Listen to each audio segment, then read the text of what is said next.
So the Marvels, as we all know, we talked about it in our very first podcast, how it was so woke.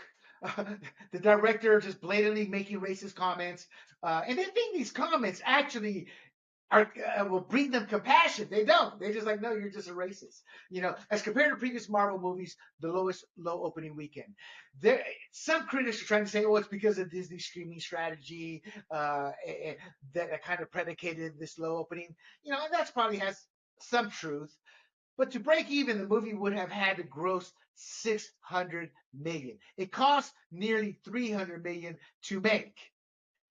They had that budget, Shawn, because it was a $1.1 billion gross that the first Marvel movie had. First of all, what's your take on this being oversaturation as part of the reason that it failed? We've had too much superhero movies. I don't believe that because actually I think we've had less superhero movies recently come out because, I mean, what came out before that? I mean, I can't even remember the previous superhero movie that was out before that. So I don't think it's oversaturation. People are going to grasp at straws when your movie bombs to try to justify why it bombed. It's just not a good movie.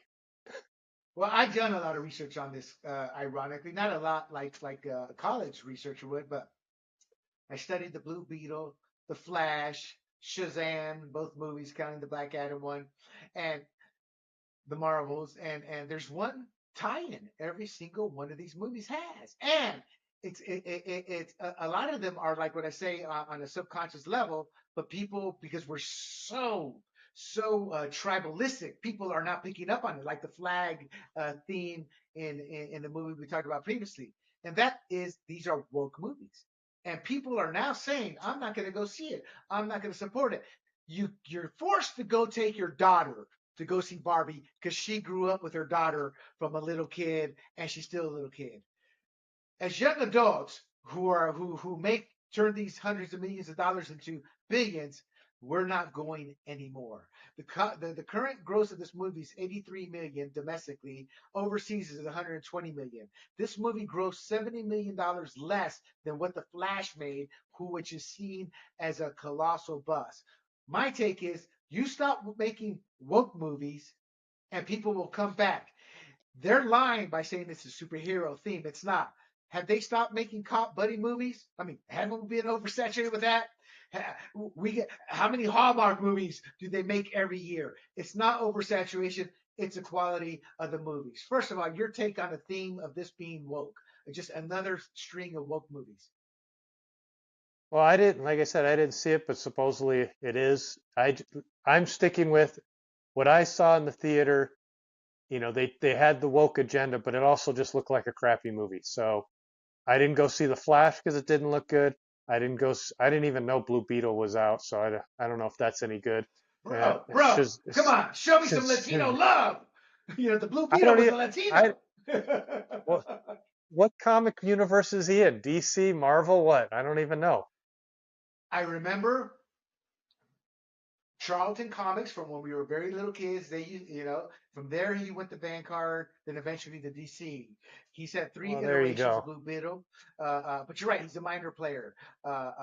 Yeah, I've done a lot of study, and it's and like some of these movies don't even have heavy woke themes. But when you sit there and say Batman is fascist, that he's one of the icons, that's a woke theme that they blatantly say. When Susan Sarandon on the Blue Beetle is on the late night show says, "Oh yeah, I played this movie's evil white person," with the military industrial complex. So they're not doing themselves, and it's common sense. You're a man. I'm a man. We were boys. We would look at Wonder Woman. Boy, that's a hot comic book character, but we gravitated to the male characters. This is an all-female cast. They took out 50% of their audience. You add the woke element. Only a moron in Hollywood would have seen this as not woke. What's your thought moving forward? What do you think it's going to take for Hollywood? And I kind of know the answer, but let the audience know. What's your take on what does Disney or any studio doing superhero movies have to do to have another blockbuster success? Well, I think they just need to produce a movie that is there purely for entertainment purposes and stick to what the characters are supposed to be from what everybody grew up on in the comic books. People go to movies to be entertained and also to reminisce about, to relive their childhood, see it come to life. I mean, that's why we talked about why I watch Cobra Kai and see the Karate Kid. It's my youth. Spider-Man. You portray Spider-Man like I read him in the comic books, and I'll go see the movie. I didn't read Marvel comic, but if they portrayed that like it was supposed to be, then and it made a good movie, I'd go see it. So portray it how the characters were made, and we'll go see the movie. At least I'll see the movie. I agree. I'm on board with Shawn.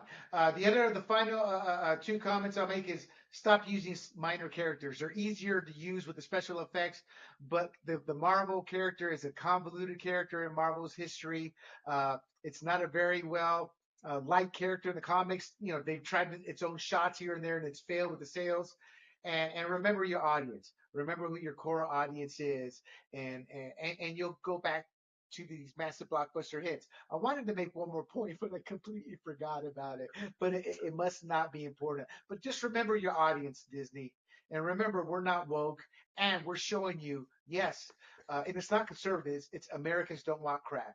Hey everybody, this is Big John from Grumblings Media, and I just want to say thank you for watching our content. If you want to support our efforts here at Grumblings Media, just smash the subscribe button right here, totally free, or just go ahead and consume more of our great content. Click either one of these two boxes.